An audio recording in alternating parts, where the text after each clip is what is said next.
Hello everyone.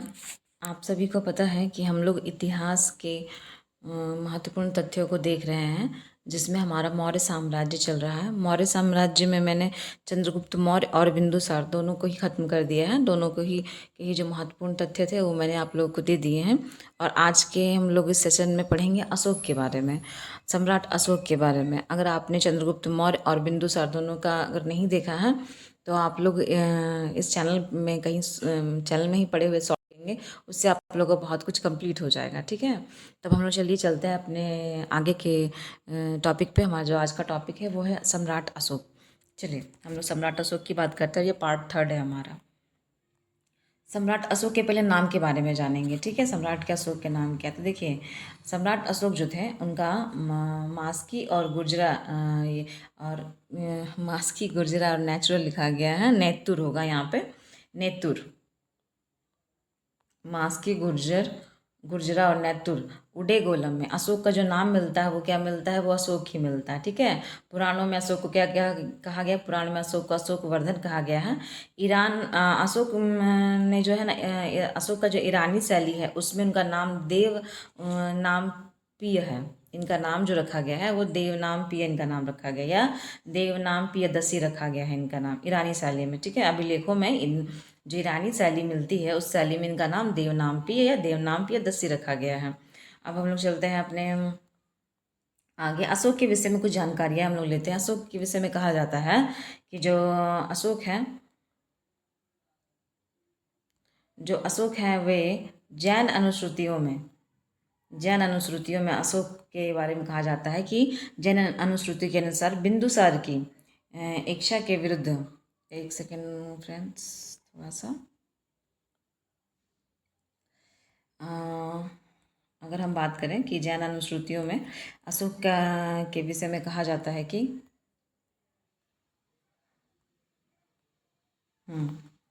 Bindusara की इच्छा के विरुद्ध मगध पर उन्होंने अधिकार कर लिया था। जिस समय बिंदुसार की मृत्यु होने से पहले ही बिंदुसार जो था, आपको पता मैंने बताया है कि उन्होंने 298 में बिंदुसार जो है वो श्रवण वेलगोला यानी मैसूर में जाकर के उपवास द्वारा उन्होंने शरीर का त्याग किया था बिंदुसार ने, जिसको सल्लेखना विधि कहा जाता है।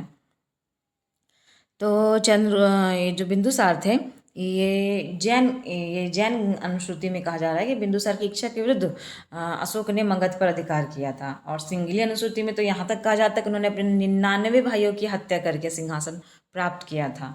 महाबोधि वंश एवं तारानाथ के अनुसार कहा गया है कि उन्होंने अपने भाइयों को वध करके साम्राज्य प्राप्त किया है। परंतु अगर बात करें कि इसके बारे में, तो ये वर्तमान में जो इतिहासकार है वो इस बात को नहीं मानते। उनका वर्तमान के जो इतिहासकार हैं उनका कहना है कि ये गलत है। ये सिर्फ उन्होंने जो 99 भाइयों की हत्या की बात की गई है ये गलत है।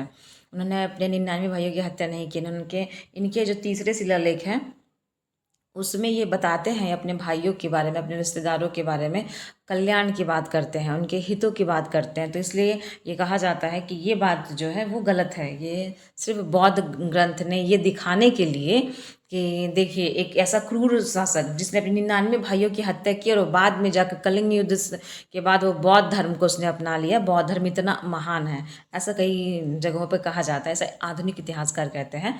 परंतु बौद्ध ग्रंथ जितने भी दिख रहे हैं आपको ये महाबोधि एवं तारानाथ, ये सारे क्या कहते हैं, इन सब में कहा गया इन्होंने अपने भाइयों को वध किया है। ठीक है, आपके हिसाब से, आपके राय में क्या है, आपको क्या लगता है, क्या आप लोगों ने कहा क्या पढ़ा है कि इन्होंने अपने 99 भाइयों की हत्या की है, या फिर जो आधुनिक इतिहासकार कहते हैं उस बात का आप लोग समर्थन करते हैं? कमेंट करिएगा। चलिए हम लोग आगे चलते हैं। हमारा आगे जो है वो है कलिंग युद्ध के बारे में। ये बहुत ही फेमस युद्ध है भाई। इनके बाद अशोक का बिल्कुल हृदय परिवर्तन हो गया। एक ऐसा इंसान जिसने सिर्फ वध ही करना जाना था, उस वैसे इंसान ने बिल्कुल अपने आप को परिवर्तित कर लिया सिर्फ कलिंग युद्ध को देखने के बाद। कलिंग युद्ध जीतने के बाद सबसे अहम बात है कि कलिंग युद्ध जीतने के बाद उसका हृदय परिवर्तन हो गया लोगों के विलाप को देख करके। अगर हम बात करें इनका राज्याभिषेक जो है 269 ईसा पूर्व में हुआ था। ठीक, कलिंग युद्ध जो उनका हुआ था, राज्याभिषेक के 8वें वर्ष 269 ईसा पूर्व में उन्होंने कलिंग का युद्ध किया था। इस युद्ध में कहा जाता है कि 1 लाख लोग मारे गए और 1,50,000 लोग बंदी बनाए गए थे इस युद्ध में। कलिंग युद्ध की जानकारी कहाँ से मिलती है? तो कलिंग युद्ध की जानकारी हाथी गुफा अभिलेख से मिलती है। कलिंग और साथ ही अशोक के 13वें शिलालेख से भी इसकी जानकारी मिलती है।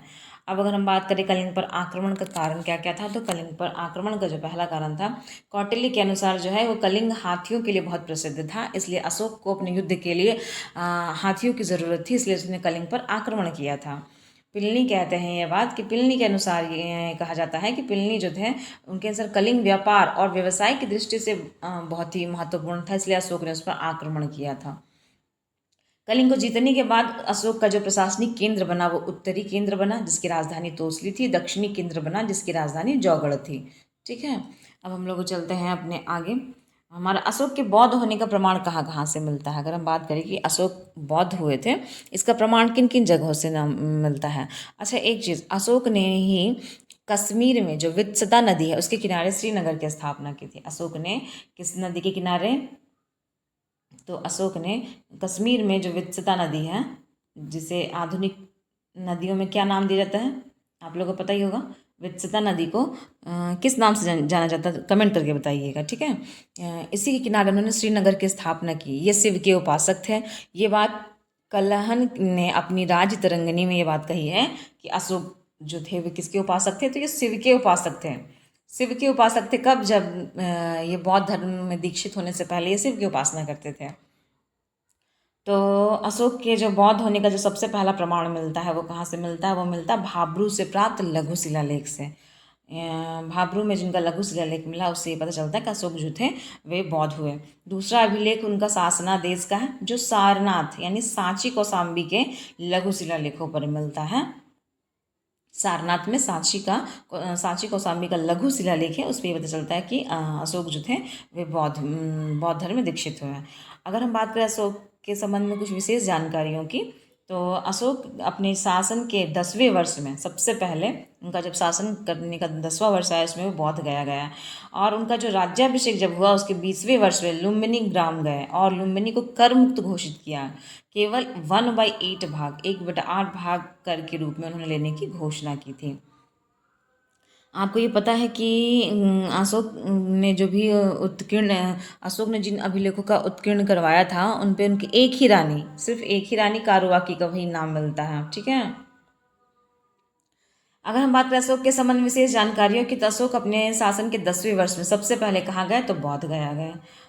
सॉरी, एक सेकेंड, ये तो मैंने करवा ही दिया। हाँ, आगे चलते हैं। अब सम्राट अशोक के बारे में थोड़ी सी बात कर ले कि इन्होंने आजीविकों के निवास के लिए बराबर की पहाड़ियों में 4 गुफा का निर्माण कराया था। एक जिसका नाम था पहला कर्ण, दूसरा चौपाल, तीसरा सुदामा, चौथा विश्व झोपड़ी। इन्होंने 4 गुफाओं का निर्माण कराया। उनका नाम, उन चारों गुफाओं का जो नाम रखा वो रखा, कर्ण रखा, चौपाल रखा, सुदामा रखा और विश्व झोपड़ी रखा। चलिए अब हम लोग आ गए। इस शिलालेख में उन्होंने खुद को क्या कहा है? शुद्ध शाक्य कहा है। अब हम लोग आगे बढ़ते हैं, अशोक का शिलालेख, लघु शिलालेख की बात कर लें।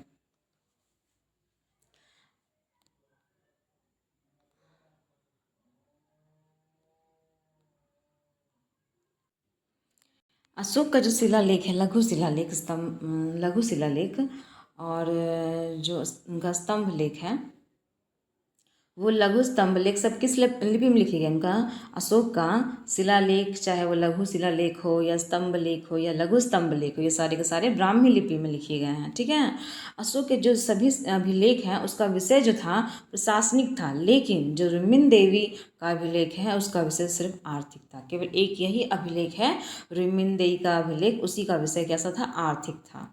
हम लोग आगे चलते हैं। कौशाम्बी तथा प्रज्ञा के स्तंभ को रानी का अभिलेख कहा गया है। ठीक है, कौशाम्बी के अभिलेख को और ये जो प्रज्ञा का स्तंभ, लेकिन दोनों को रानी का अभिलेख कहा गया। क्यों कहा गया? क्योंकि इस अभिलेख में अशोक की जो रानी थी कारुवाकी जो है इनकी रानी, उन्हीं का वर्णन मिलता है आपको इस अभिलेख में।